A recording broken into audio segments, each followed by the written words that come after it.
Oi, gente, tudo bom com vocês? Eu sou a Alice e esse é o Ali aqui. E hoje a gente vai falar um pouquinho sobre Frozen 2. Então, já deixa o seu joinha, já se inscreve aqui no canal e vem comigo.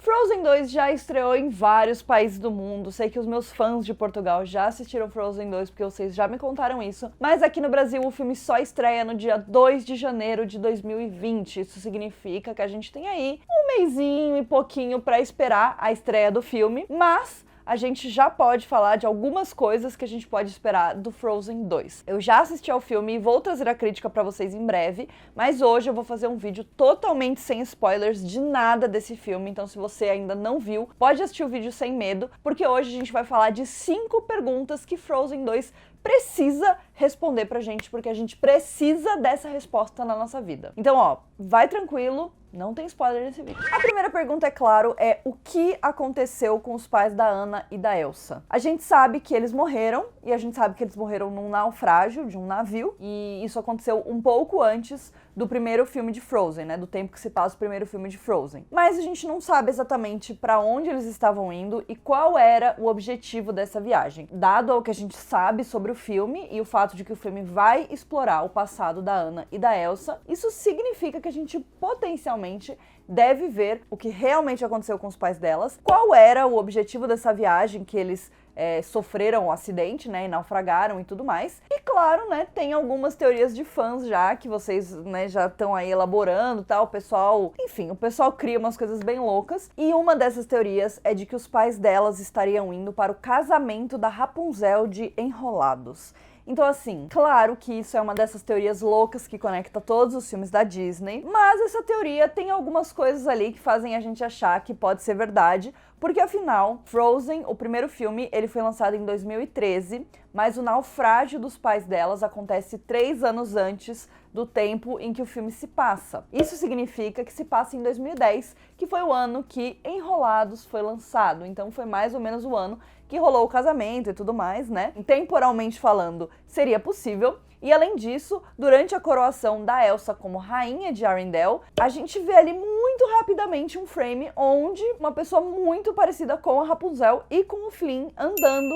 ali, né, do ladinho assim. É muito rápido, se você piscar você perde, mas, né, é um desses easter eggs aí da Disney. E é claro que isso pode significar que realmente os pais da Elsa e da Anna tinham algum relacionamento com ela, teriam potencialmente ido neste casamento. Só que eu acho que o que a gente vai descobrir sobre o que realmente aconteceu com os pais delas tem a ver mais com a história e não é uma coisa tão louca. Até hoje a Disney só fez conexões sutis, né, dos filmes, os filmes têm conexão entre si e tudo mais, tem easter eggs. Então, né, é claro que sempre tem essa possibilidade, mas eu acho que a verdadeira resposta vai ser muito mais profunda, então provavelmente eles devem ter ido procurar alguma coisa que vai ser a chave pra gente solucionar o mistério desse segundo filme. A nossa próxima pergunta que precisa de resposta é: da onde vêm os poderes da Elsa? A gente sabe que a Elsa tem poderes, no primeiro filme a gente vê ela tentando lidar com esses poderes e entender como eles funcionam e aceitar esses poderes e entender que eles são parte dela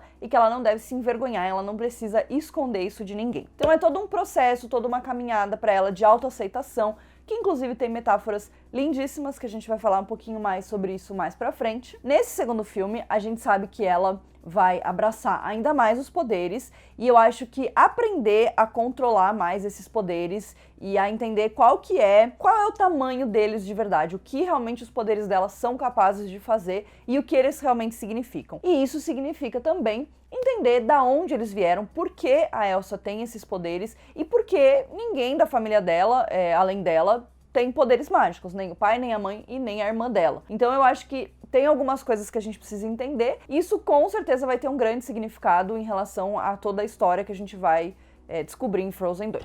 Isso nos leva para a próxima pergunta, que é: será que a Anna vai ter poderes? E como eu falei para vocês, só a Elsa tem poderes na família dela, mas, né, a gente sempre teve um contraponto muito forte entre as duas irmãs. Elas sempre foram muito opostas em muitos aspectos, não só no jeito que elas são, na personalidade delas, como também no jeito que elas se vestem e como elas encaram a vida. Isso sempre foi uma das coisas mais legais de Frozen, e com certeza nesse segundo filme a gente vai ter ainda mais isso, e a gente vai entender ainda mais porque elas são tão diferentes e mesmo assim são tão unidas e sempre tão juntas o tempo inteiro. Mas, né, é claro, a gente vê outras coisas onde elas são muito opostas, que é o fato de que a Elsa tem essa conexão com o gelo, ela sempre tá com tons frios, sempre tá usando roupas mais ligadas a gelo, e a Anna é uma pessoa bem diferente, ela é mais conectada ao fogo, ela usa cores mais amarronzadas, né, tons mais terrosos assim, que tem uma conexão não só com o fogo, quanto com a terra. E a gente sabe que nesse filme a gente vai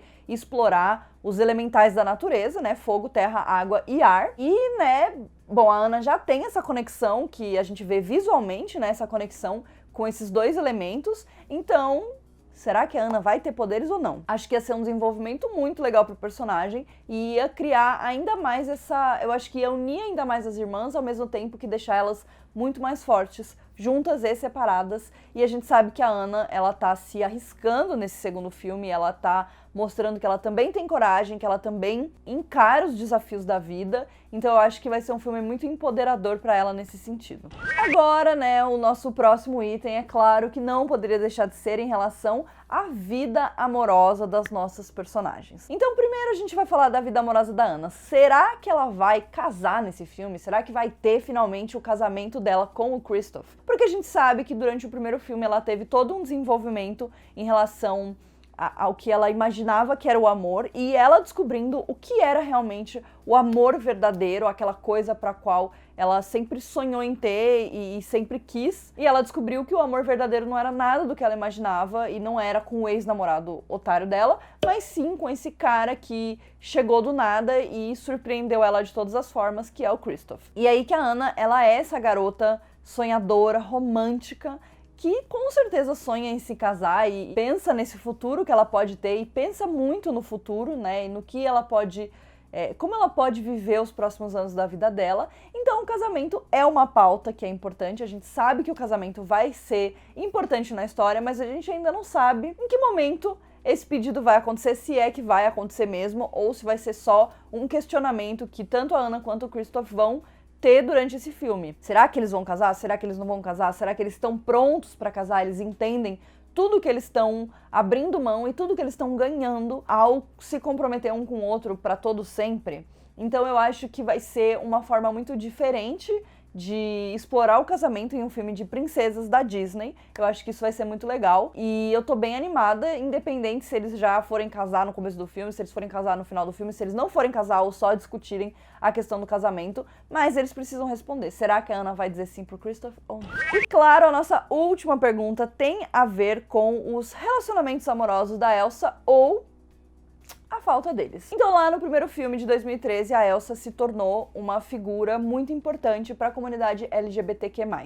Por quê? Porque a Elsa, ela foi uma das primeiras princesas da Disney a não ter um par romântico e ser dona de si mesma e ser independente e ser feliz dessa forma. O Frozen foi um filme que chamou muita atenção porque ele focava muito no relacionamento das duas irmãs, nesse conceito de família, e não se importava tanto com questões românticas, com qualquer coisa romântica envolvida, principalmente para Elsa, que até então é bem protagonista do primeiro filme. E aí, né, que a Elsa se tornou esse símbolo LGBTQ+, rolaram várias polêmicas em relação a isso, né, inclusive a Damares falou bastante sobre a Elsa ser um símbolo realmente LGBTQ a ponto de ofender ela e a família tradicional brasileira, e da Elsa ter a possibilidade de beijar a Bela Adormecida em algum momento. Então, enfim, né, rolaram altas polêmicas em relação a isso, mas eu acho que pelo fato da Elsa sempre ter cantado muito sobre essa autoaceitação, sobre esse grande segredo que ela guarda dentro dela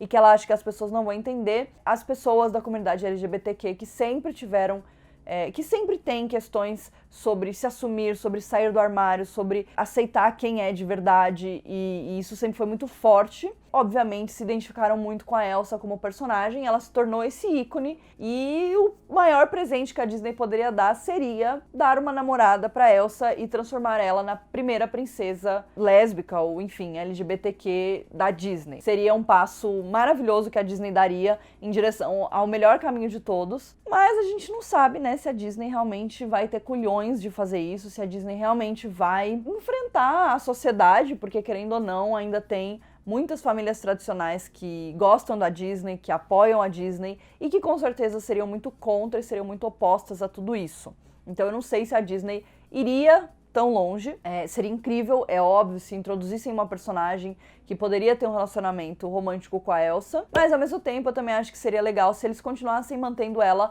como uma personagem independente que não precisa de nenhum interesse amoroso. Eu acho que qualquer uma das saídas seria muito legal. É claro que ela tem um interesse amoroso depois dela ter se mostrado tão independente e tão completa sozinha, seria mais legal ainda porque ia mostrar que o amor ele não precisa te completar e ele não precisa preencher nenhum vazio, ele precisa só adicionar a tudo que você já é, né? Então eu acho que seria uma mensagem muito linda que eles passariam, e no meu coração, pelo menos, a Elsa com certeza tem um pezinho ali no vale. Então é isso, essas são as 5 perguntas que Frozen 2 precisa responder pra gente. Se você já assistiu ao filme, eu peço pra você não deixar nenhum tipo de spoiler aqui nos comentários, porque tem muita gente aqui do canal, inscritos, que não assistiram o filme, então, né, não vamos estragar a experiência do amiguinho, já tem muito spoiler rodando pela internet, então se você quer saber o que aconteceu, você com certeza consegue procurando no Google, qualquer coisa assim. Então vamos poupar as pessoas que estão aqui no vídeo para se preparar aí para a estreia de uma das animações